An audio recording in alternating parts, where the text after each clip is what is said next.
Right, thank you so much. Hi, everybody. Welcome to the webinar. So this webinar will be a joint webinar between the Horizon Europe, project, Everyfish, FishX, and OptiFish. And the webinar is called Collaborating for Change, Sustainable Fishery Solutions from Everyfish, FishX, and OptiFish. Just a quick note is if some of the presentations are a little bit weirdly sized on your screen watching this, you can zoom, just pressing the Control or Command on your keyboard and just roll, because I know sometimes on Zoom the presentations can be a bit too large or too small. And also to let you know that this webinar will be recorded. So today we will get an introduction to the topic and the problems to be solved regarding sustainable fisheries in Europe. We will then have a presentation of the Everyfish project, presentation of the FishX project, and a presentation of the OptiFish project. We will have a closing summary with synergies between the projects, and then we will finish with the Q&A and discussions at the end. So if you have any questions during the presentations, you can put them in the chat, and then we will answer them towards the end of the webinar. So just to quickly present the presenters. So from OptiFish, it will be Hjelle, who is the project coordinator working at the Flanders Research Institute for Agriculture, Fisheries and Food in Belgium. And with her, she's got her colleague, Jana, who's the project manager for the OptiFish project. For the Everyfish project, it will be presented by our project coordinator, Hjelle from SINTEF Ocean, and myself, Hanne Hatlebrekke, and I lead the work on communication, dissemination, and exploitation in Everyfish. And from FishX, we have the project coordinator, Jana Stünkel from TransMarTech. So I will hand the word to Els and Jana, who will start with an introduction of our project. Thank you.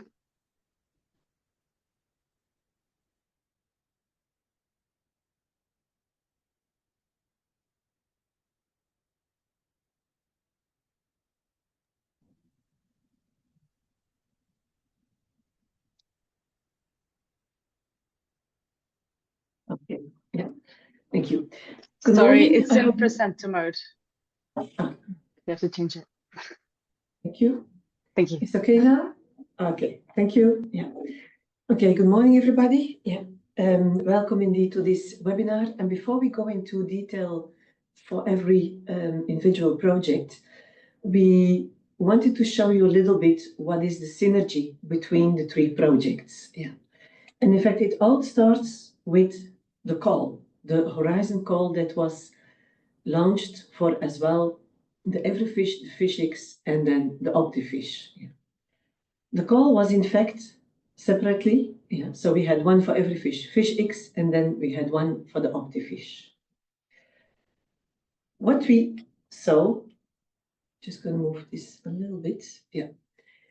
The calls where these three projects are linked to or that were approved in, yeah, were all control-orientated EU Horizon calls. Yeah. This gives maybe a bit of an awkward feeling because we're all scientists, not at all involved in control.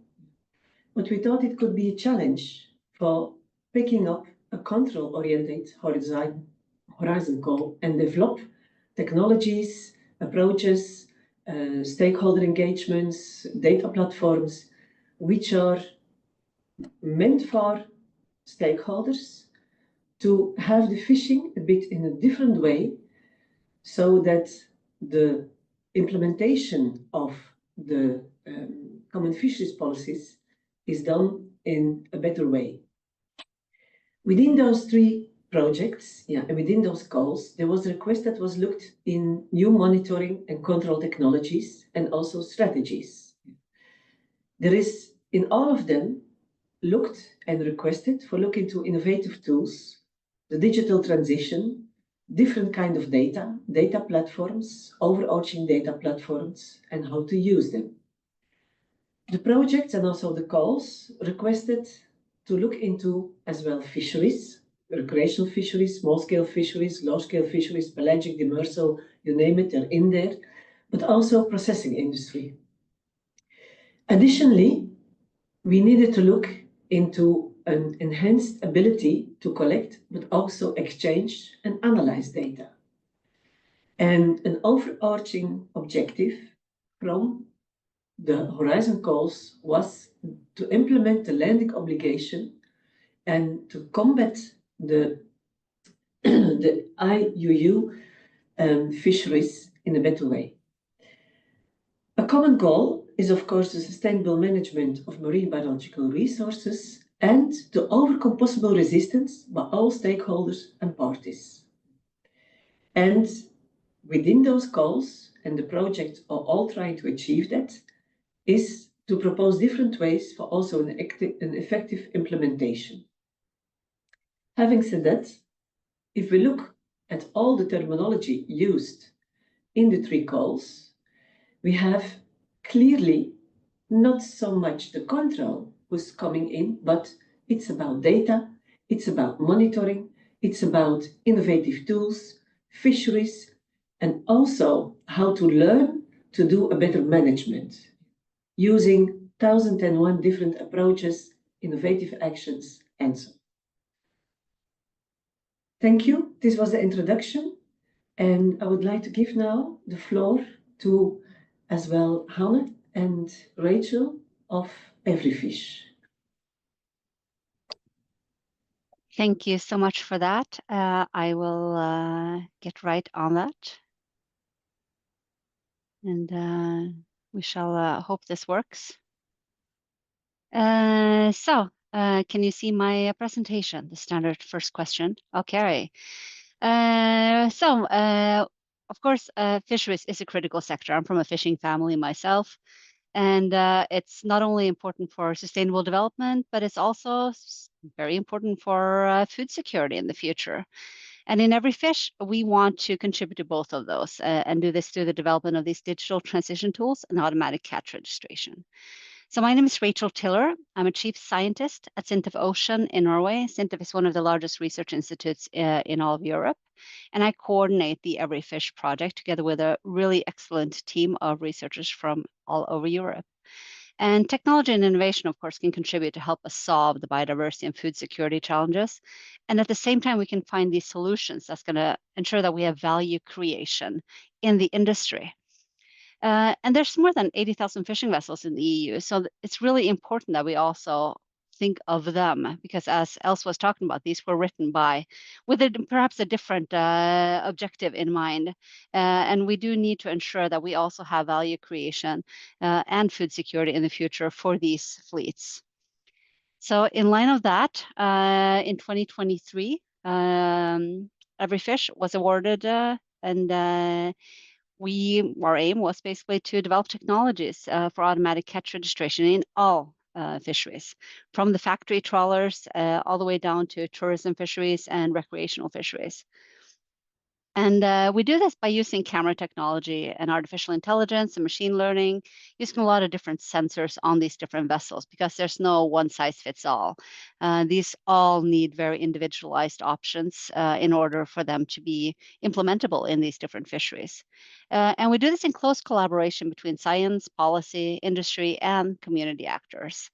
And we have a very interdisciplinary team. Myself, I'm a political scientist and work closely with stakeholders and look now how things are implemented from global to local.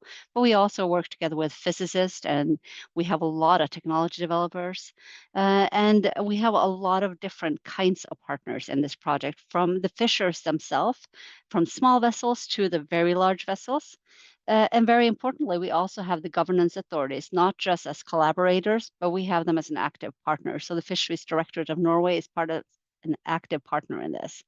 And this is really important to us, because if we don't have all of these elements as part of the project, in our opinion, we're missing out on a big part of ensuring that this will be implemented in the end. So in total, we are developing 10 different technologies for 5 different types of fisheries from all over Europe. But first, I'm going to just take you quickly through some of our objectives. First one is to make artificial intelligence more available for the fisheries sector. It's used in many other sectors.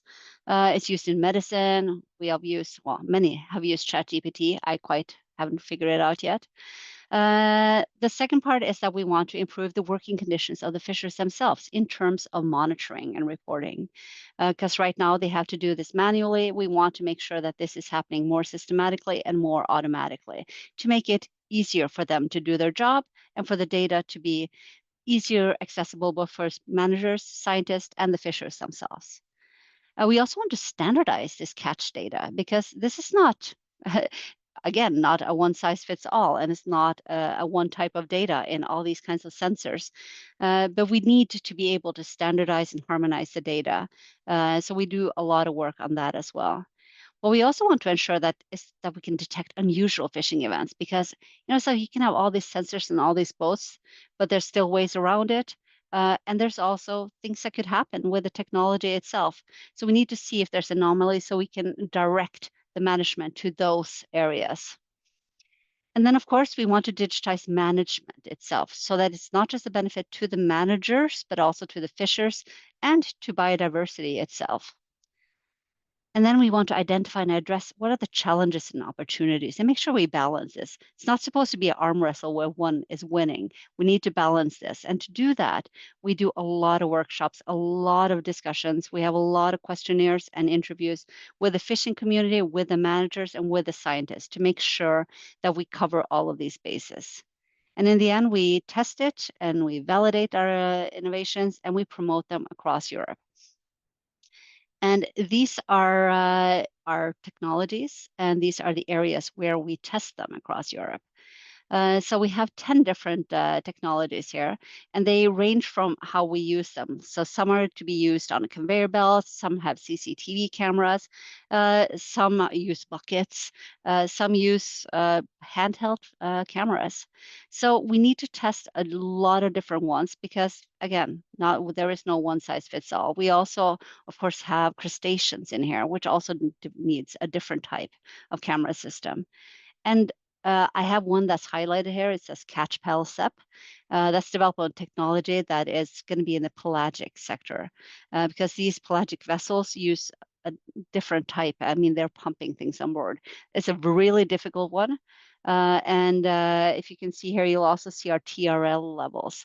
So our TRL levels, of course, range from 5 to 9 and 5 to 8 in some. That means it's going pretty much all the way up almost to being deployed.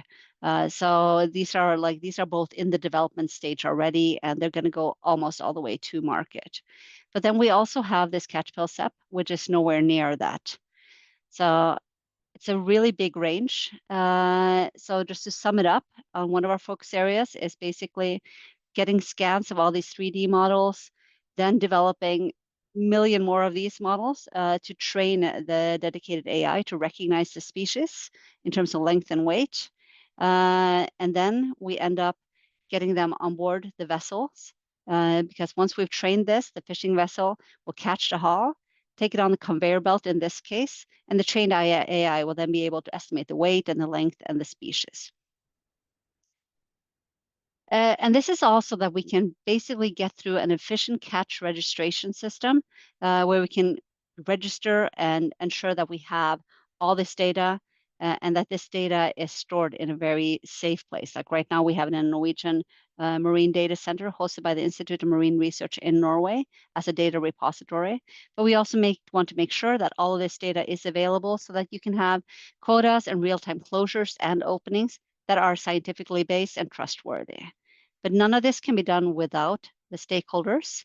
And with that said, I want to hand it over to my colleague Hanne, who is going to be telling us about what we've done in Everyfish in order to get to this process where we have a full integration of fishers and managers and scientists across Europe. Hanne?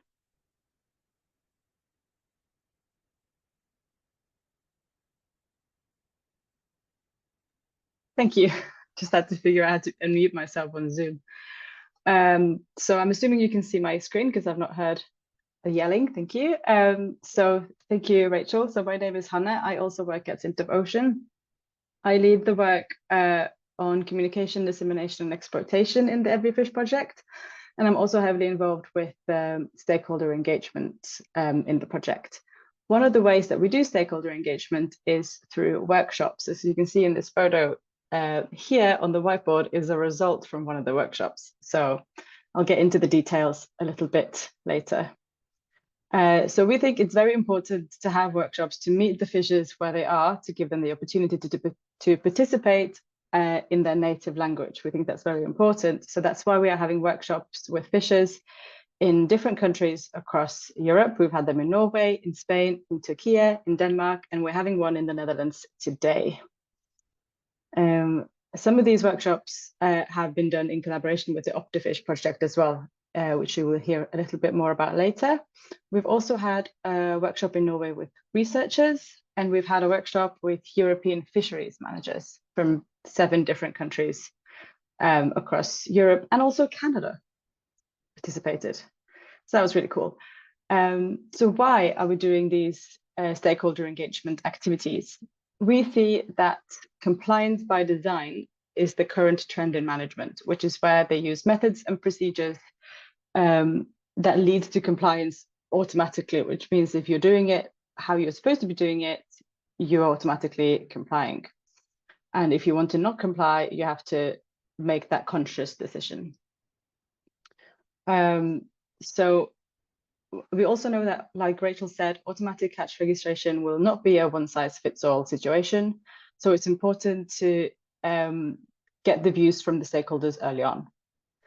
And to do this, we want to work bottom up to increase stakeholder engagement and to be able to take their views, worries, and ideas into consideration. And we want to use stakeholder input to provide research-based advice to bridge the gap between science, industry, and management. So how do we do these workshops? We do use a method called conceptual mapping. This is where we ask a question, and we ask the same question in all the workshops, and then we follow the discussion in the room across predetermined drivers, for example, technology, regulation, and access to areas. You can see on this, in this photo, we had to be a bit creative because they didn't have a whiteboard, so we just taped it up on the wall. And then as they are discussing in the room, we are creating a live mind map with keywords, and we draw arrows to how they are connected to the drivers and how the keywords are connected to each other. And afterwards, we analyze the results and we pull out the key information. We look at which drivers and which factors had the most arrows going to and from, and if there were any loops. The question that we asked in these workshops is, imagine that automatic catch registration has been successfully implemented. How did we get here? And here you can see an example of the mind map, the finished mind map from our workshop with fishers in Norway. You can see from the blue arrows that the driver regulations has the most arrows going to and from it, which means that the discussion mostly centered around regulations, and then followed by the technology itself. Across the workshops, we found that fishers generally are quite skeptical to this new technology, but I want to emphasize that they are not skeptical because they're all criminals scared of getting caught because they're doing crimes at sea. They're skeptical because being a fisher is a very demanding job, both physically and economically, and they are worried that these technologies are going to make their lives harder and that it's going to be more expensive for them. This is why these workshops are so important, because we want to make their lives easier for fishers and for managers, so we need their input very early on in the process. Some of the specific concerns that they had include increased surveillance and invasion of privacy, and they're also concerned regarding data ownership and who can access and use their data. They obviously want the technology to be user-friendly. It's not easy working at sea. Sometimes you're wearing gloves, sometimes it's windy and it's a lot of waves. It needs to be quick and easy to use. The measurements need to be accurate, and there also has to be a degree of legal security involved. The data need to be trusted by fishers and authorities, and also society and consumers. And if the equipment fails, who is legally responsible for this? Following up on that, maintenance and cost is a big concern for them, both the cost of investing in the equipment, but also updating the software, maintenance and service, and will they be able to get service in remote locations like in northern Norway? This is a big concern. Competitiveness, they want a level playing field internationally, and especially for tuna fisheries, as they are in non-European waters and markets. And lastly, again, as mentioned, they really emphasize the adaptations needed to different vessels and fisheries, which is also why we're developing so many technologies in Everyfish, because we want to fit into specific fisheries and fit into vessels of different sizes, with conveyor belts and without conveyor belts. But thankfully, we also found that the fishers were positive to some of the new developments in catch registration, especially if this could replace the current reporting systems that they are using now. So some of their hopes and dreams include reliable, user-friendly, and well-tested technologies as a tool for the fishers to use. As mentioned, they're hoping for a level playing field internationally, increased legal legitimacy and trust for management and society, increased traceability and focus on quality to increase catch value, including eco-labeling and maybe better access to markets, and also real-time management and better access to areas to be able to, for example, open closed areas in real time based on their catches there and then. And in doing so, they're hoping that some of the regulations will become redundant. And actually, a study done in Everyfish by our partner, Technical University of Denmark, has found that many of the input regulations in the fisheries, like vessel size, gear restrictions, closed areas, would maybe no longer be necessary in a fully documented fishery, just because the information from the vessels alone that's compliance by design. So if you're doing it right, you're automatically complying to these regulations, which means that the regulations themselves will be made redundant. And also, when we held this workshop with managers from various European countries, the discussion, obviously with the same question and the same drivers, was naturally different. So the managers were also quite interested in how regulations would be changed, but they also had more of a bigger picture view of things on how technologies may benefit research and help fight problems related to climate change, for example. The fishers were more interested in their day-to-day work.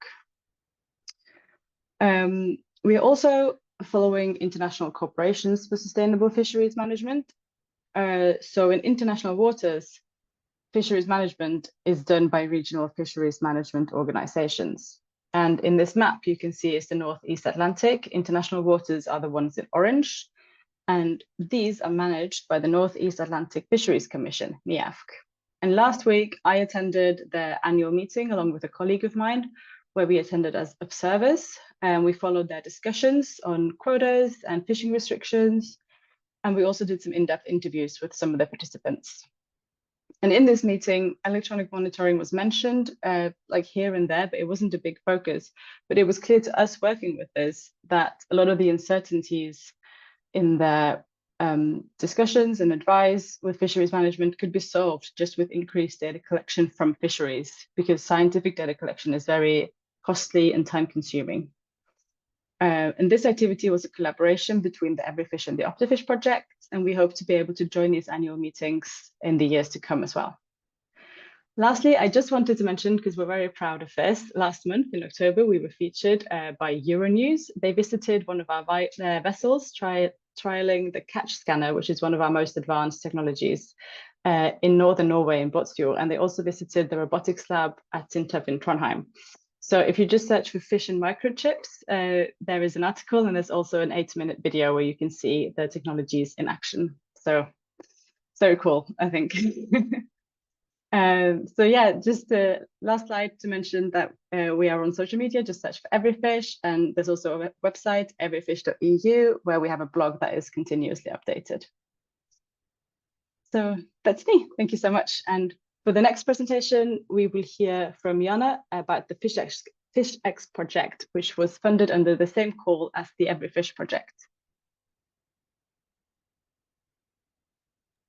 Yes, hello everyone, and thank you. I will just share my screen.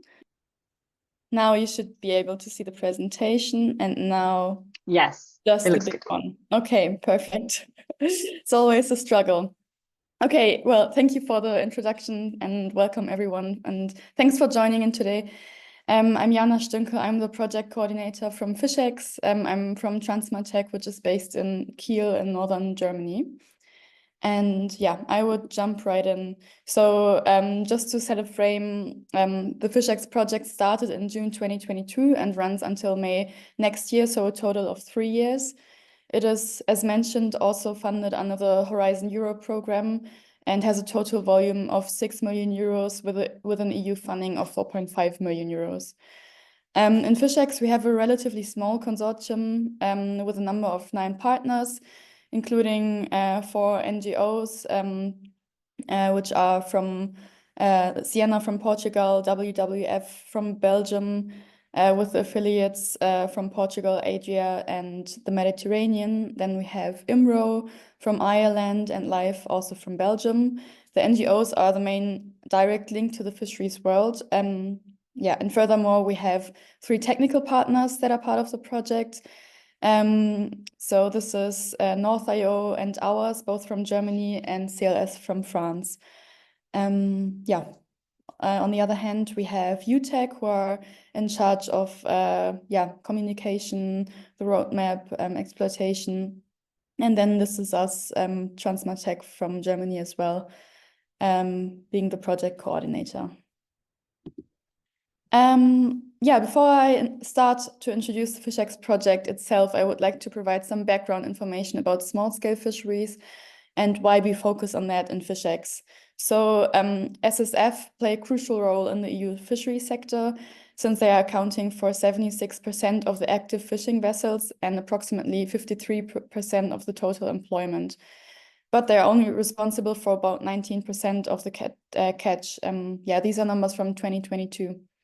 Altogether, the European SSF are also a great source of traditional and ecological knowledge. However, we have a lack on exhaustive economic, social, and territorial data on SSF, which makes a proper assessment and management of the sector quite difficult.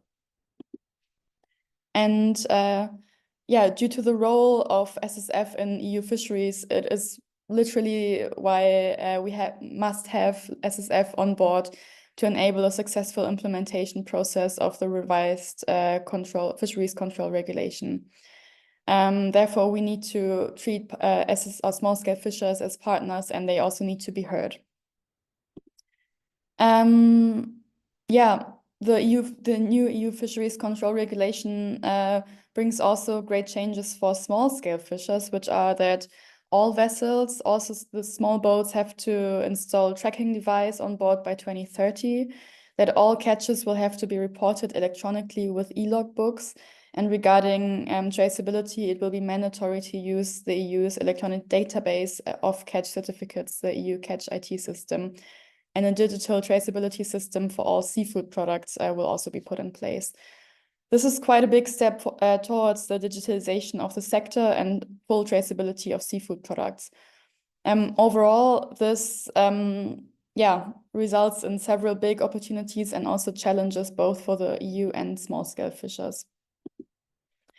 What are the opportunities of digitalization for small-scale fisheries?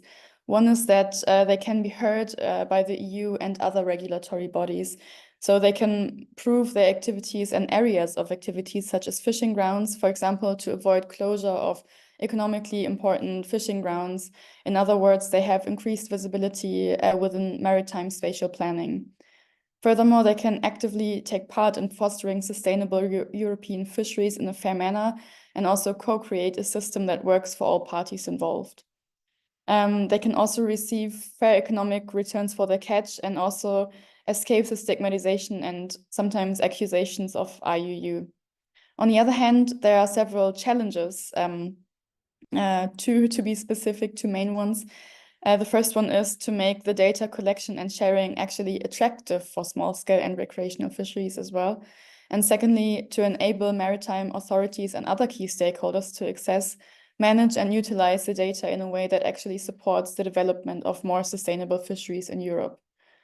So how does FishX now help in overcoming these challenges and leveraging new opportunities? We are developing the framework for an open, secure, and interoperable digital platform for a seafood supply chain centered around the fishers.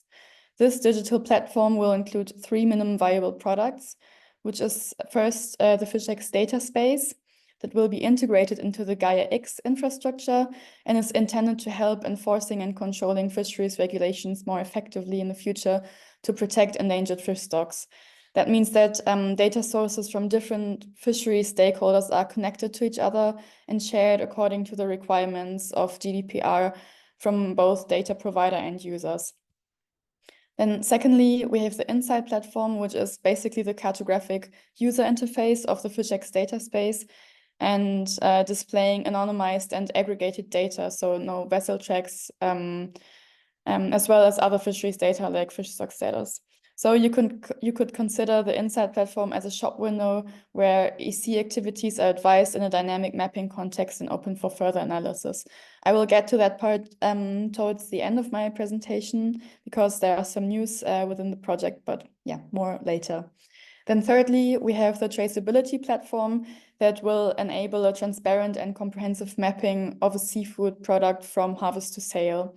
By using blockchain technology, the documented data will remain accurate, safe, and unalterable.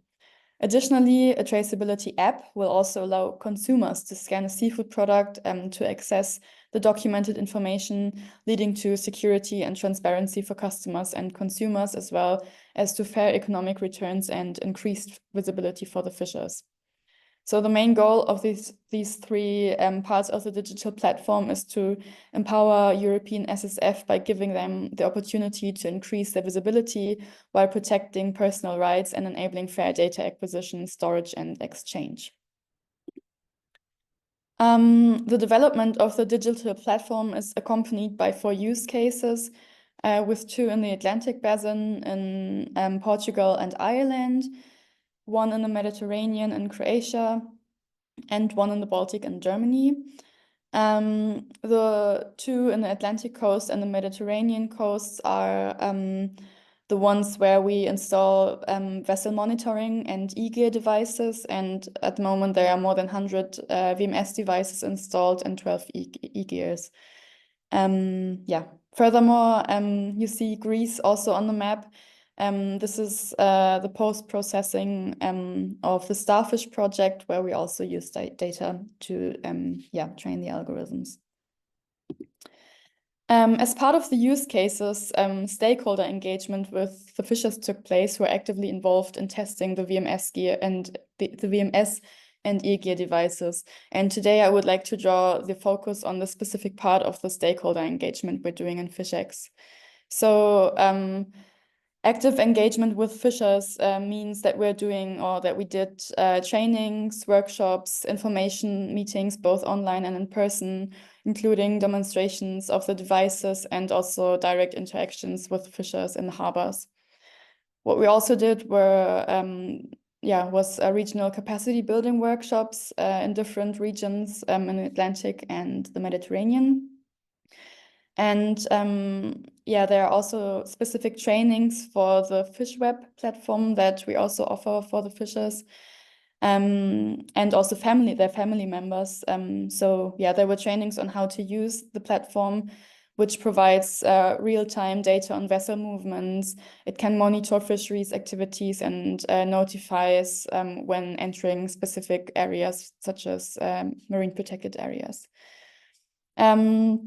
So this direct interaction with the fishers was also accompanied by collaboration and exchange with local fisheries, representative groups, research institutes, and national authorities to sharing knowledge and best practices on supporting digitalization and integrating the technologies in the field. Besides that engagement in the use cases, other stakeholders such as national authorities, science institutions, and stakeholders from the private and civil sector were included, both in direct interaction and as part of FishX engagement formats such as working group meetings, workshops, and surveys and webinars. As part of the stakeholder engagement with the fishers, a few central challenges were identified. In the beginning, there was general apprehensiveness from the fishers noticed. Major concerns that were expressed were, for example, the fear of the collected data being used against them through excessive control, loss of privacy, operations being visible for competitors, the closure of traditional fishing areas or penalties, for example. On the other hand, there was the fear of high cost or also complex bureaucratic processes to access public funds. What was also identified was that there are really diverse regional needs and also logistical challenges in reaching dispersed fishing communities. And another part was that quite complex overlapping EU regulation also sometimes caused confusion among the fishers. What also happened in the use cases quite recently is a survey that was conducted among a number of the fishers who were participating in the use cases. And I would like to point out some key results from the survey, which were that the general awareness of the EU fisheries control regulation varies between the communities and regions. The local initiatives and workshops really have helped to increase the awareness. However, there are significant gaps that still remain. Then another part was that the fishers often rely on informal networks for regulatory updates, such as representative organizations or the word-of-mouth communication, which is why these channels of communication play a crucial role. The media is no primary source of information in neither of the use cases here. And lastly, the attitude toward new technologies is generally positive, since many fishers saw the potential benefits, including compliance with regulation, enhanced efficiency, and better trajectory understanding. Despite a limited usage of the FishWeb platform among the interviewees, most found the platform quite useful. But what are the learnings and recommendations from the stakeholder engagement with fishers specifically? So one thing is that the effective engagement requires really tailored communication. Trust building and addressing local and also personal concerns is quite crucial. The training and technology demonstrations were pivotal in shifting perception and encouraging adoption. And also representative organizations are really, really important in providing reliable updates to the fishers. Last but not least, I want to mention that the peer-to-peer sharing of positive experience also played a big role in encouraging more fishers in joining the project.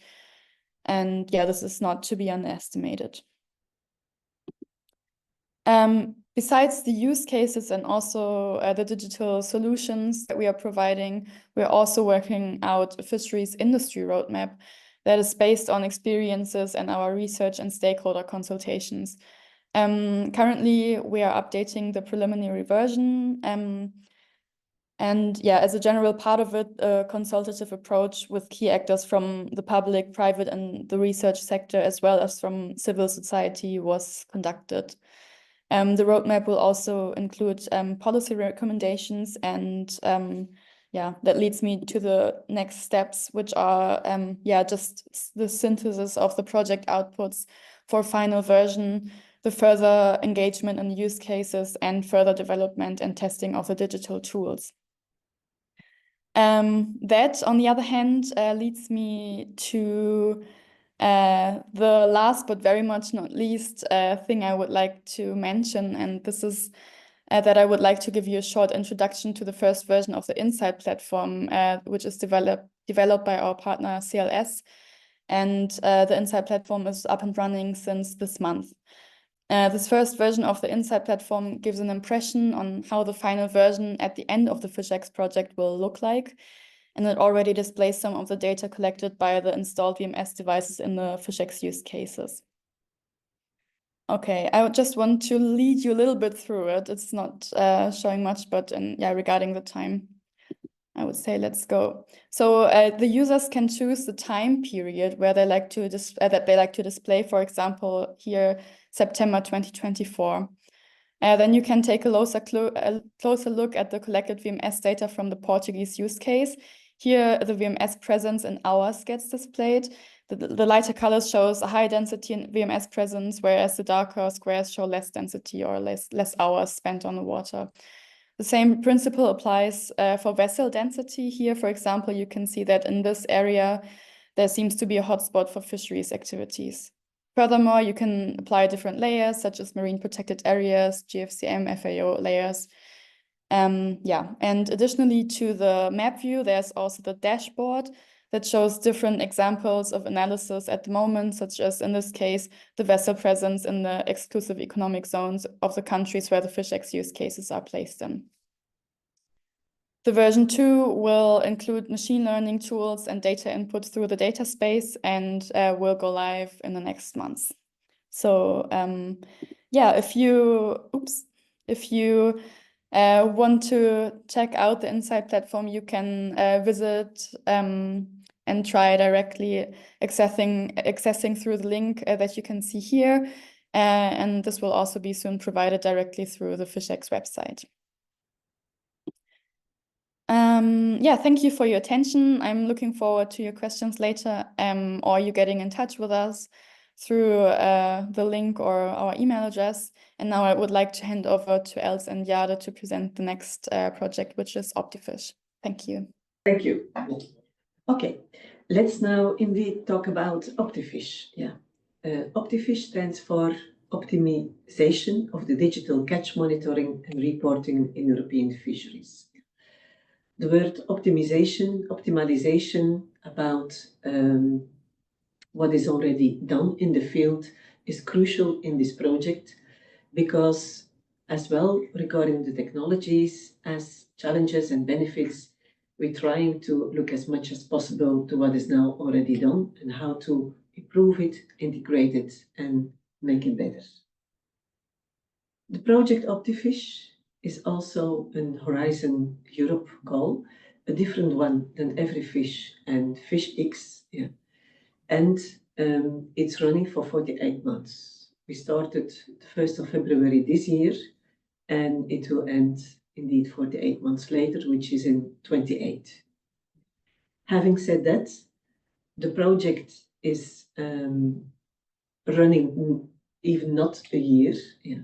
So we are still very much into the phase of starting up everything in that way, starting up the case studies and looking very carefully what is already done in other projects so that we don't reinvent the wheel and go ahead in a very efficient way to fasten up this whole transition to digital catch monitoring and reporting.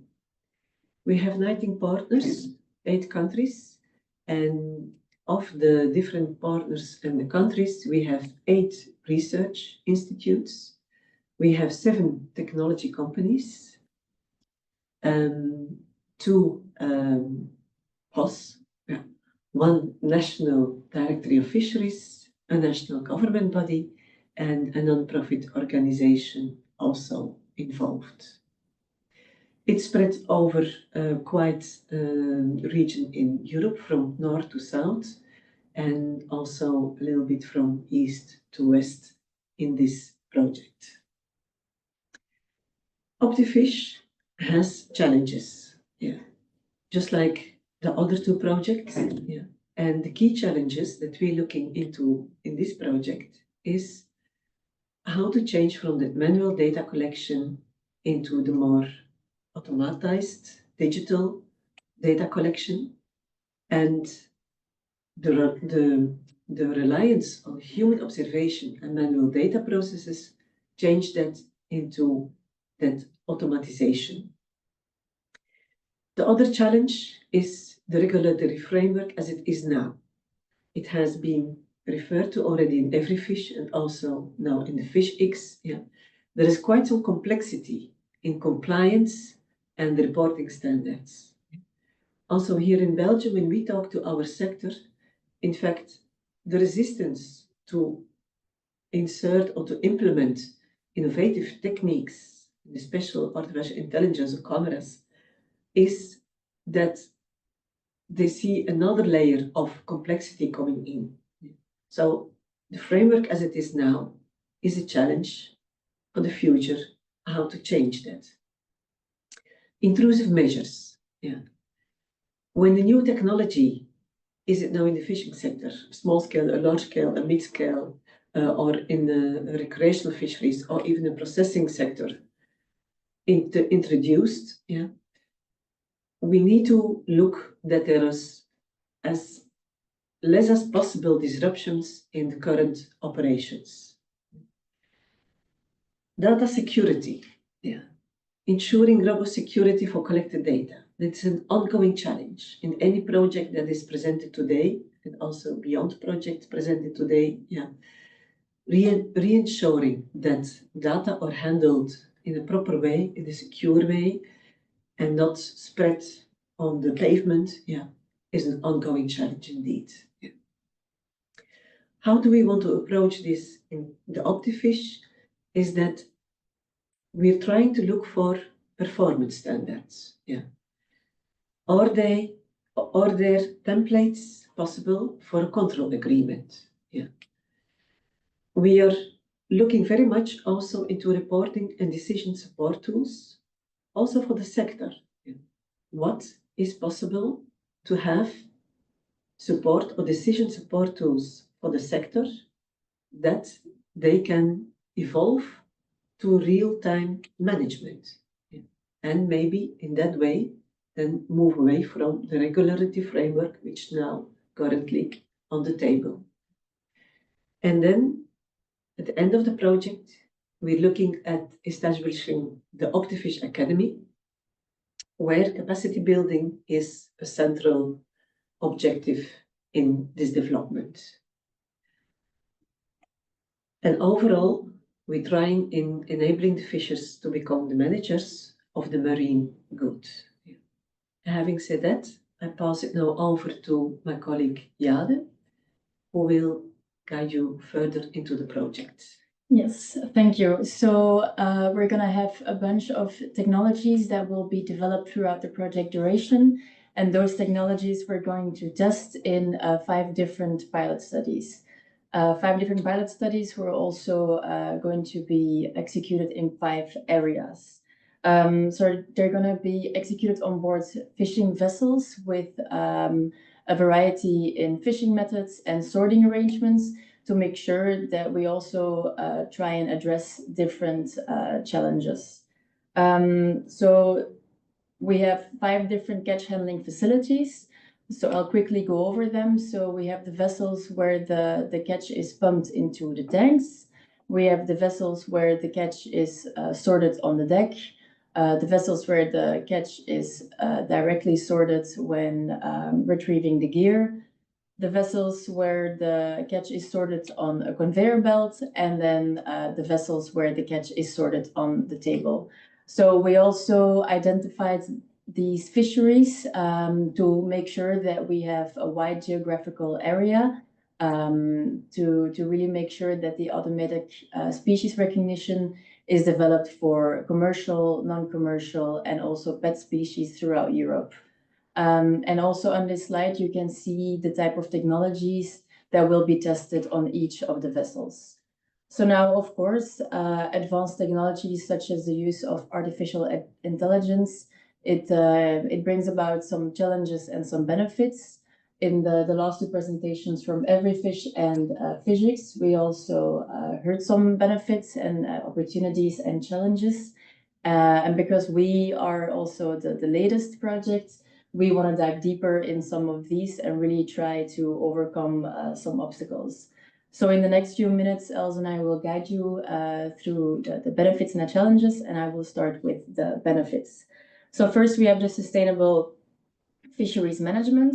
So advanced technologies can help monitor fish populations and environmental conditions in real time, ensuring sustainable fisheries practices. And then predictive analytics can help forecast fish stocks, also enable fishers to avoid overfishing and adhere to quotas more effectively. And this is also in line with the EU's common fisheries policy, which really tries to ensure the sustainability of fish stocks. Next up, we have the climate change adaptations. So artificial intelligence can help predict how climate change may affect certain fish populations and migration patterns. And this will make sure that the fishers can adapt their strategies accordingly. Also, it can aid in tracking for example, the warming of the ocean temperature and also other environmental shifts that may impact marine life. Then we have the improved efficiency and reduced costs. So AI-powered systems can help optimize fishing routes and can also help identify high-yield fishing areas. And this will lead to fuel savings, and it will also lead to reduced operational costs. Also, the automation of certain repetitive tasks, such as the sorting of fish by size and species, will also really reduce the labor costs, and it will increase the processing speeds. Next up, we have the bycatch reduction. So AI can help identify and avoid non-target species, and this will reduce the bycatch. And this is particularly important in European waters, where the regulations to protect endangered species are still a bit stringent. Then we have the enhanced regulatory compliance. So specific tools such as onboard cameras, satellite monitoring, and electronic logbooks can assist in compliance with the fishing regulations. And then the automated data collection would also reduce the administrative burden of fishers, so they can really focus on their work. And then last, but also definitely not least, is the data-driven decision making. So the AI provides the real-time data analytics, allowing fishers to make informed decisions based on oceanographic data, fish behavior, and weather patterns. And then based on this information, they can make their own changes. And this can really enhance the profitability and also the safety at sea. And next up, I'm going to give the floor back to Els for the obstacles. Thank you. Yeah. The benefits are always a bit good news show. Yeah, but before we get into the good news and before all benefits are really grasped by all the stakeholders, we need to overcome some obstacles. Yeah. So within the OptiFish project, we will look further into 7 different obstacles. There are probably more, but that's the 7 that we identified up to now. Yeah. And the first one is the uncertainty in AI predictions. Yeah. Artificial intelligence is very nice, but still up to now, it's not 100% accurate. Yeah. So there may be some hesitancy to rely on AI predictions if they occasionally lead to also poor results. Yeah. Like incorrect fishing area forecasts, weather patterns which are not correctly forecasted, and so on. Yeah. And fishers may need to balance those AI recommendations with their own expertise, yeah, which can create a tension between traditional knowledge, which has a long experience already, yeah, and new technology. So AI predictions or innovative data collection in general need to always be looked at with certain available knowledge within the different partners to balance it a bit. A second obstacle, which is still valid also, is technological infrastructure gaps. What do we mean with that? Yeah. In the Good News Show, everybody has access to everything. Wi-Fi is working everywhere, internet is working everywhere, but reality is that there are still some smaller communities and areas where fisheries are located and where there could be a lack of necessary internet infrastructure for like the real-time data transfer and AI-based systems. Limited connectivity, it sounds simple, but it is still part of our real world. Yeah. Limited connectivity can impede the use of cloud-based AI tools, which are essential for predictive modeling and data analysis. Our next obstacle is integration with existing systems. Yeah. Many fisheries rely on traditional methods, and integration of AI into those operations can be a challenge. Legacy systems may not always be compatible with modern AI or other innovative tools, yeah, leading also to additional costs and technical difficulties to upgrade current equipment. To upgrade equipment and change traditional equipment asks budget. So it could be that there is a high initial cost for implementing AI technologies or implementing advanced sensors on board computers, drones. Yeah, it costs money. Many small, medium-sized fishing enterprises, which still make up a significant portion of European fisheries, may struggle to afford the upfront investment needed for AI integration. The next thing that we look at is the environmental and ethical concerns. While artificial intelligence, eDNA, robotics, and so on can help to reduce bycatch, the concerns remain still there about potential environmental impact also of those technologies. Ethical concerns about automation in traditional industries, job displacement could also arise, particularly also in those smaller coastal communities. The big elephant in the room stays the resistance to change. In the previous projects, thanks to different workshops, it's getting more and more clear what is really the resistance to change.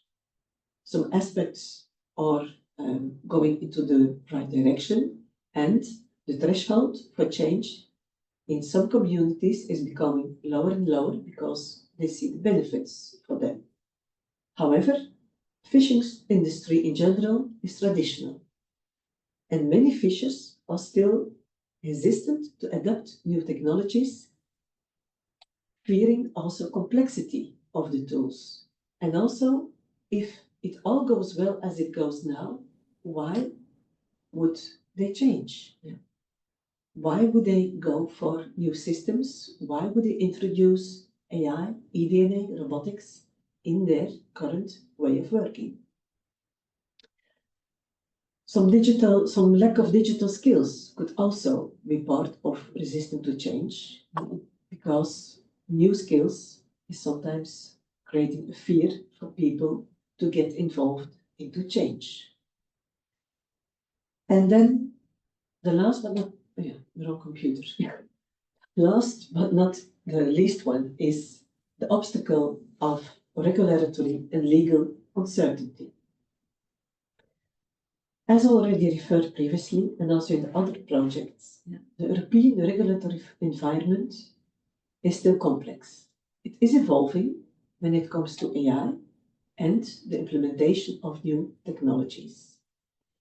However, and that summarizes with the previous obstacles, there is a concern about the data privacy, liability in case of AI errors, who's going to be blamed if an error pops up, intellectual property rights concerning algorithms.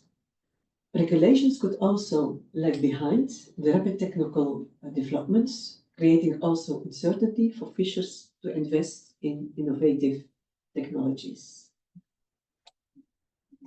In conclusion, about the opportunities and the obstacles. So in conclusion, it is clear that we have to balance the benefits and the obstacles. So advanced technologies, we know they hold immense potential to enhance sustainability, efficiency, and also compliance with environmental regulations. But we have to overcome the obstacles such as the high costs, the technological gaps, and also the resistance to change. However, overcoming those obstacles is really crucial and for widespread adoption. Governments, the NGOs, and the industry stakeholders, they will really need to work together. So they will have to collaborate in order for change to happen. This collaboration will need to be on training, on funding, but also infrastructure developments. So we know that AI can drive transformative improvements and also on all types of fisheries. So not only the big pelagic fisheries, but also just the small fisheries. and all of them can benefit from its advances, but it will require careful planning and support. And then there's one more thing that we would like to highlight, and that is the OptiFish Academy. The OptiFish Academy has as an objective collaboration for change and strengthen the knowledge of the end users. Strengthen the knowledge of end users is also needed if we want to implement all what is developed in the past and in the future, and to be implemented.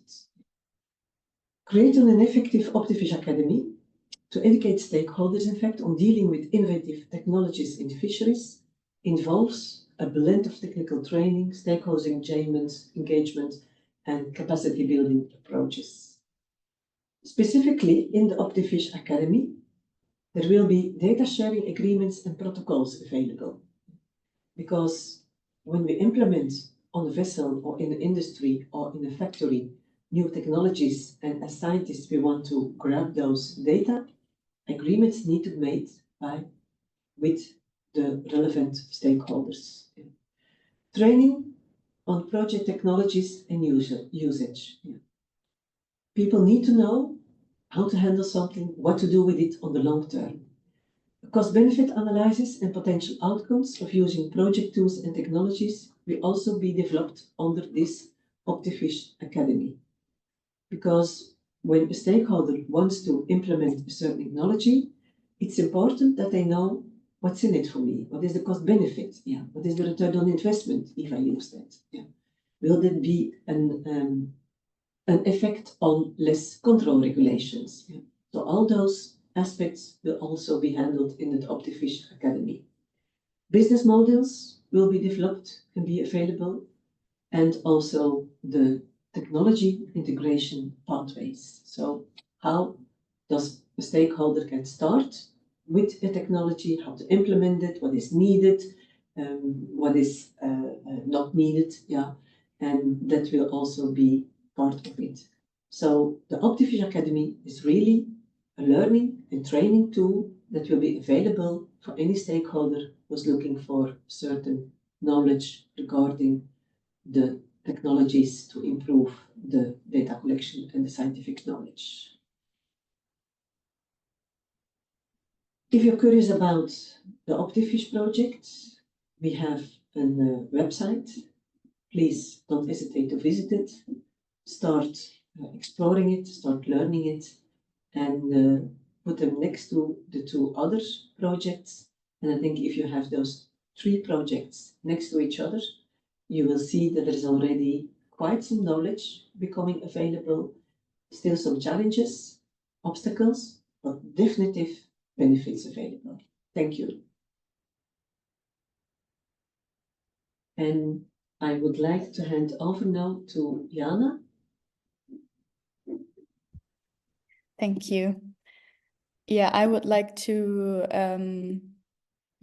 summarize what we just talked about and give the key takeaways. I hope that works now. Now, yes, you can see. So, after exploring each of these 3 innovative projects, Everyfish, OptiFish, and FishX, there are several overarching themes and insights emerging that highlight their shared contribution to sustainable fisheries management. And despite their distinct focuses and technology, all the 3 projects share the common goals under the framework of the new fisheries control regulation. We are all driving efforts to align fisheries practices with environmental and regulatory requirements for a sustainable exploitation of marine resources. We are all fighting illegal, unreported, and unregulated fishing, which remains a significant threat to marine ecosystems and global fisheries management. And therefore, the projects aim at strengthening monitoring, reporting, and control mechanisms. By strengthening collaboration between fisheries, authorities, supply chain actors, and consumers, we're building synergies. Then we are all, each project emphasizes data-driven decision-making, transparency, and the use of AI. and therefore we are promoting digital transformation. And what also happens is, to make the data collection and sharing attractive, especially for small-scale and recreational fishers. The projects all also face comparable challenges that are reflecting the complexity of modern fisheries management, which are navigating complex regulatory frameworks and ensuring compliance with GDPR standards, developing technologies that reduce reliance on manual data processes and that are enhancing monitoring, control, and surveillance. And then also addressing stakeholders' concerns that around data security, for example, or operational disruptions, cost, and also compliance. All projects also demonstrate the growing importance of digital and technological tools in fisheries. While Everyfish pioneers in IA-based automation for catch recording and standardized data reporting, OptiFish develops advanced onboard monitoring systems and species recognition to optimize sustainability and compliance. And FishX, in turn, drives the digital transition for small-scale fisheries through the data space, data visualization, and traceability tools. Across all projects, there are also certain key areas that overlap, and they include AI-powered innovations. All initiatives use AI to enhance monitoring, catch identification, and decision-making. As mentioned earlier, we're all having a shared commitment to securing sustainable practices in the industry and fighting IUU fishing. By ensuring GDPR compliance and fostering trust through secure and transparent data sharing, we're also working towards more data transparency and security. And then one thing that we also have in common, or that the projects have in common, is that we're testing the tools in very diverse environments. The technologies are piloted in various sea basins. They are encompassing different catch systems and also different stakeholder groups. The stakeholder engagement is also apparently a key success factor among in all three projects. So that collaboration is basically at the heart of these projects, and they are the projects emphasize stakeholder integration by using workshops and co-creation methods to involve fishers and other key players, and also addressing fishers' concern by recognizing their fears about data misuse, increased surveillance, competitiveness and costs, and also incorporating feedback into the development process of the digital tools or technologies that the projects are developing. These projects go also beyond technological innovation. They all embody a bold and transformative vision for the future of fisheries. Together, we are aligning with global commitments by supporting the Sustainable Development Goals, the Biodiversity Treaty, and the Climate Agreement too. The projects are also delivering scalable and inclusive solutions. Both fisheries and marine ecosystems benefit by promoting sustainability and resilience. We are also harnessing digital transformation by enhancing transparency, efficiency, and sustainability through advanced technological solutions. As one of the project leads emphasized, quote and unquote, we have a field of commitments to navigate, no longer just ambitions, but concrete goals tied to global sustainability objectives. These initiatives represent a significant leap forward in aligning fisheries management with global sustainability priorities and paving the way for more resilient and equitable industry. Yes, I would like to thank you for your attention in the name of all presenters and all projects. These projects remind us of the critical role innovation plays in shaping a sustainable future for fisheries, and let us continue to collaborate and turn these visions into reality. Thank you. And get in touch with us. I would hand over to Hanne, I think, for the Q&A session. So thanks.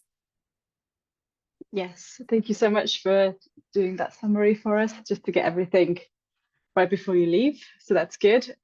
Just to let you guys know that the webinar is recorded, as I said in the beginning, and it will be available on the OptiFish YouTube channel shortly after this webinar ends. So just search for OptiFish on YouTube and you will find it. Right, I see there are some questions in the Q&A. Some questions have already been answered. The first question is from Jan, and it says, how do you deal with recreational fisheries? Can you expand on that, please? And based on the timing, I assume that is for the Everyfish project. So I don't know, Rachel, if you want to expand on that. I'm happy to both expand on it and throw it over to the work package leader for recreational fisheries in Everyfish, who happens to be here.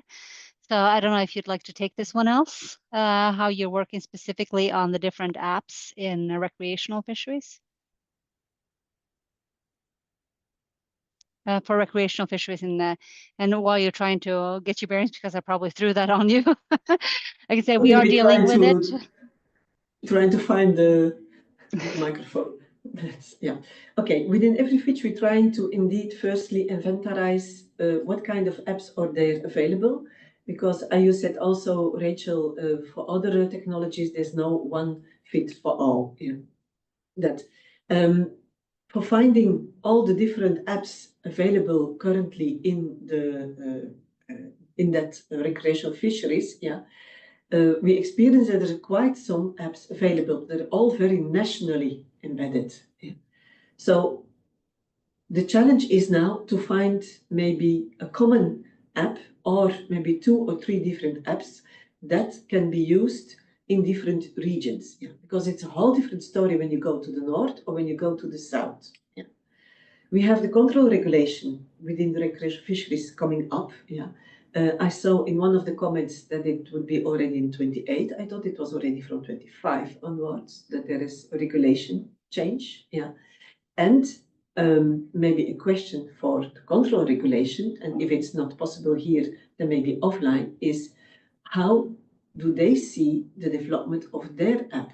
And is there a possibility of transferring the data coming from the national apps towards a centralized European app, so then transferring the data to that? That's a bit similar as we do now in the commercial fisheries. We collect data on a national level and we transport them, transpose them then to European databases, either at a GRC or at ICES. Yeah. So it's an ongoing work, and I think I would like to also align with FishX, with Jana, and to see what, to find the results coming from the FishX, how to integrate it also into the recreational fisheries and the small-scale fisheries. Very good answer, and yeah, I thought it was funny when I was talking a bit to the Fisheries Directorate on this too, and he also said that he thinks the only thing that will help is if you get something a la the Strava, so that you can have fishers actually go out and brag by taking pictures of all their fish and try to like get them some kind of ranking. So it's no longer like trying to be hidden. It's more of like a bragging app, and that would allow you. But then, as you said here, else this needs to be, because some countries have that, but it needs to be harmonized across the entire region, which is a very big challenge. It would be nice to have like an overall, I would say, database or website where indeed the bragging of the people can also be shown, so that it's like an overarching visibility of what is achieved in the recreational fisheries, that people can show more what they do. That's, yeah, so maybe if that's not in Everyfish possible, we could look to the future into that further development of that once we have the national apps sorted out and design a bit more overarching different apps here on a regional basis. I guess I can have a follow-up question on that I'm sure that actually some people are asking, and that's what do you do about GDPR when it comes to all these apps and you're taking pictures? People are taking pictures of themselves, like saying, look at my big fish. How do you make sure that this is GDPR compliant? You can blur faces, and in fact, thanks to artificial intelligence, when you have your primary data, you can take out the sections that are that can be shown. You can also have an agreement with the person who's taking the picture that he's okay with being showed on whatever platform that is showing the picture. So I think we need to look in different options. If they don't agree, can it be blurred, or can AI be used to only take out the fish and maybe an anonymized reference to who took the picture? Or if the person agrees to be shown on a platform, then that makes life easier, of course. Then it's, as we know, looking to each other, then you see the person and the fish on it. Great, thank you so much, Rachel and Els, for this insight. I also saw that Jan had a follow-up in the comments saying that an EU app is being worked on as we speak, and that some member states will make use of that one, others will do their own, and the apps need to be in use from January 26th. So thank you for your insight. I know there's a lot of apps being worked on, so I think it's really exciting to see how all the apps differ and how they are similar as well. So thank you for that. Let's see, I'm scrolling back up. Carlos asks, who owns all the data that's being collected? And that might be a difficult question to answer. It's the data that's being collected for the purposes of these projects are, to the extent possible, they're as open as possible and as close as necessary. This is my standard answer, and I will stand by that. We have a lot of companies that are part of these projects. Private companies, some of their data belongs to them, and that will remain with them. So the question is what I'm assuming you mean also in the future, once this becomes big and open and everyone is supplying their data freely and without hesitancy, that is something that is going to be falling under a number of different regulations, whether you're in the EU or not. Whether you fall under GDPR or not. So even VMS is in Norway, for example, not under GDPR, but in Europe it is. So in Norway, we share that open and freely, whereas in the EU, that is considered private information. So this is not something that any of these projects is explicitly tackling. Most of us do have to report on ethics. Where the data also falls in, and we all have data management plans, which of course covers the projects themselves. But yeah, it's a big question. Some fishers will say we own the data, it's ours. Others will say you're fishing on a common good that belongs to everyone. So neither the data nor any position that no data is yours alone. Some will perhaps have delays. Even in Norway, we have some delays on some data that comes in because of the proprietary issues. But this is something that these projects are not explicitly going into because it's we're not quite there yet. But as for right now, this is handled under each of the different projects. Is that a political enough answer? I have an additional question onto that, Rachel. In fact, two questions. Firstly, how do you see the beyond project? Because when the projects are finalized, we hopefully implement some of these innovative technologies on the long term. And then who is then the owner of the data, especially then for AI? And secondly, regarding the GDPR, is this also taken into account when we look at VMS data, the vessel monitoring data? So it's a twofold question for you, because you started now the GDPR. I know, now I totally 100% regret opening that door, but any GDPR experts out there, raise your hand. But yeah, VMS data is under GDPR in Europe, in the EU, but not in Norway. So that's a straight one. GDPR, VMS is not open in the EU. They all have to supply it. Every vessel over 15 meters have to have VMS data, but they're not open data as they are in Norway. I think in Norway we're not. I'm not sure if they're continuously recorded, but at least once a day, and that information is just out there. In terms of post-project, this is covered by the grant agreements. So the grant agreements are very clear on who owns the data. It's generally it's whoever generated the data that owns the data. And then there's data sharing agreements, but this is covered by the different projects' own consortium agreements. So that will be different from all three projects. It's generally the idea, but they will be fairly similar because we all use the same template. So the differences will be based on whatever we've agreed upon, whatever differences people will have had in them. But it's fairly straightforward, and it is also to protect these companies. But I know at least in Everyfish, a lot of the data will become available, but it's not GDPR compliant data that will be coming out.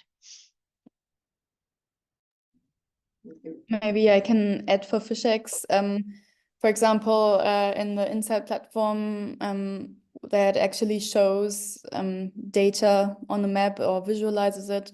The data gets anonymized and aggregated, so there are no like the little squares that are shown on the map that I showed earlier. They don't show up if there's less than 3 vessels. So it's not possible to identify, for example, which vessel was active in which area. So maybe just to add that. But this is just how it works in FishX. And as mentioned before, the projects are very different in these kinds. But yeah, thanks. And if my colleague Mikael, are you here? Mikael? I'm not sure if he'll be able to, because he's not a presenter. All right, so I'm not sure if he'll be able to. All but right. if you have any more questions, you can just get in touch with us, and we will try and reply in more detail. Okay. I'll go on to the next question by John. So he's asking, who will pay for such advanced technology?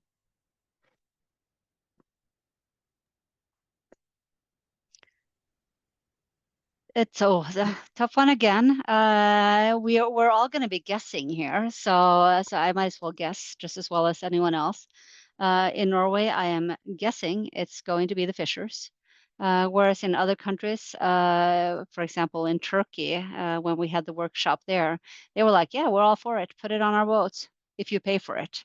So this is going to be an internal discussion within each of the different states.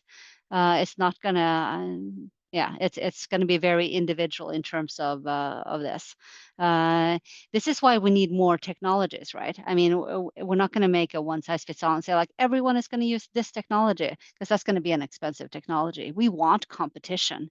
We want there to be lots of technology developers that provide different kinds of technologies that will still give us the data, the harmonized data that we need. But we do need there to be a lot of competition because we want the price down. We want the small scale fisher to be able to afford installing this.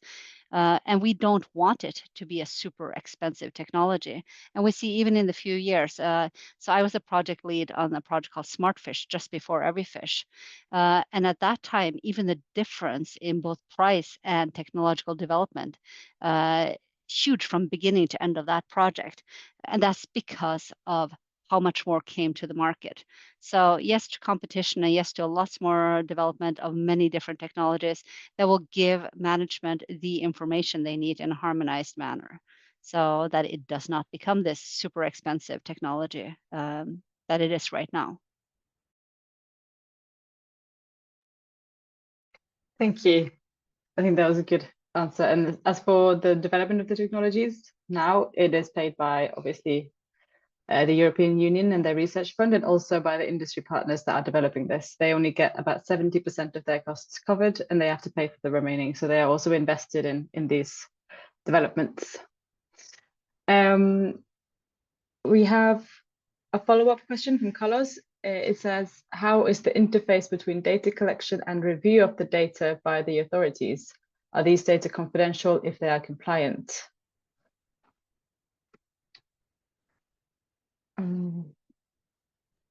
I'm not sure I quite understand it, but do you want to reply to it, Rachel? I'm not sure I understood it either. Yeah, can you repeat it? How is the interface between data collection and review of the data by the authorities? Also, do you mean like what type of data do they see? Because obviously they don't see all of the raw data. And if the data are confidential, if they are compliant. I think, Jana, you will be the one that can be better answering this because you've actually come further in terms of actually visualization of it. So you want to take this? Yeah, I actually would like to forward the question to one of our partners. Maybe CLS could answer in the chat if that's possible. I don't think that you can speak up right now in the settings of Zoom, but maybe you could answer. Otherwise, yeah, feel free to reach out to us. Yeah, I would like to forward that question. So maybe we'll wait a little bit and the answer pops up in the chat. Yeah, good point. So, I mean, all of our partners, please go in and answer in the chat if you see a question that you have. If you would like, we can give access to him so he can join our conversation. Maybe he can just answer in the chat for now, and I'm then not sure if they're Hanne can take us Sure. through the rest Okay. of the questions. No problem. That's fine. I would also just a quick reply to it would be it'd probably be vary between the different fisheries and the different authorities in Europe as well, what kind of data that they need and that they want. Okay, so let's see, I'm just going down.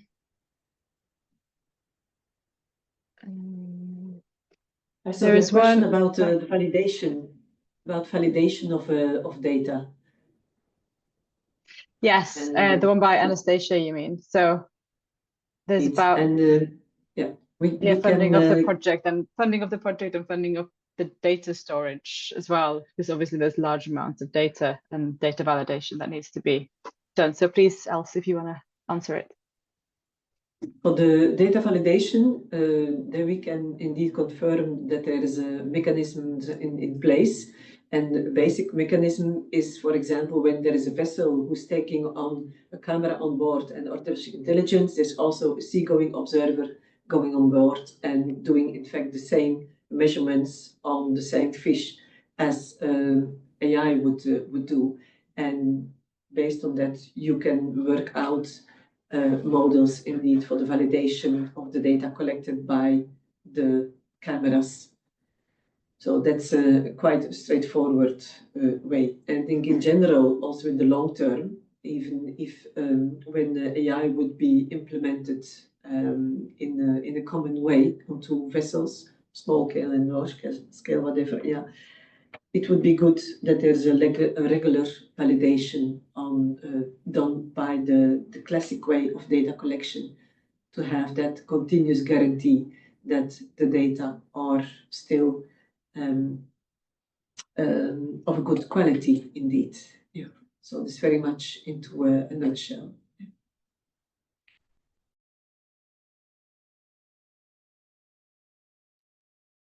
Thank you so much, Else. Okay, let's see. And obviously, yeah, I just want to emphasize the part about data storage. Obviously, we are collecting very large amounts of data. So we're also working on methods to sort of collate the data. So if you're taking a photo of every fish that comes on board, and then you've recorded the species, the number of fish, and the length frequency, you don't need to keep all the pictures of all the fish anymore. So we're also, there has to be a method of reducing down the data to get the data that you need, and that you don't keep all the raw data, to make sure that we're not using resources for keeping data that we don't need. Because like you say, it's quite resource and energy intensive to keep data. Okay. There's a question from Patrice about blockchain technology. I will, unless anyone wants to answer here, I will put my email as a reply. And then Patrice, if you want to email me, I can put you in contact with people in Everyfish actually working on, or in the other projects as well, actually working on blockchain, because I don't think we will be able to give you a very thorough reply right here. Yeah, same for FishX. Yeah, I would also get you in touch.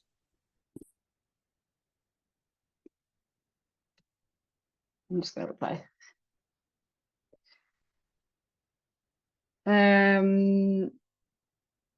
See. I think that is it. There is a master student. We can be in touch. And then as far as I can see, that is the remaining of the questions. And that also takes us to the end of the webinar. So unless anyone is running up with some questions. There's just one question from Christian, who asked that he learned that SSF shall report electronically by 2028 already. Yeah, that is correct. I assume that is referring to the FishX presentation, because I said something of 2030, and this is just focusing on installation of tracking devices such as VMS devices that we're using in the project, and that will be implemented in different steps. So what we're having here is that there are 3 thresholds of these installations that need to be reached, which are that all vessels under 12 meters in length must be equipped by 2026, all vessels between 9 and 12 meters by 2028, and finally the entirety of the EU fishing fleet by 2030. And this is what I was referring to in the presentation, but that it's correct that the electronic reporting is must be implemented by 2028. Yeah, thanks. Thank you so much. Okay. From what I can see, that is it. Thank you so much for everybody who attended. And as I said, the recording will be available on the YouTube channel of OptiFish, and we will also put our emails in the description there, so you can email us if you want to, if you have any more questions or want to dig more into the details of each project. Right. Thank you so much. Bye. Thank you. Have a nice day. Thank you, Thank everybody, you. for joining. Thank you. Have a great day. Thank you all. Have a nice day. Good weekend. Bye-bye.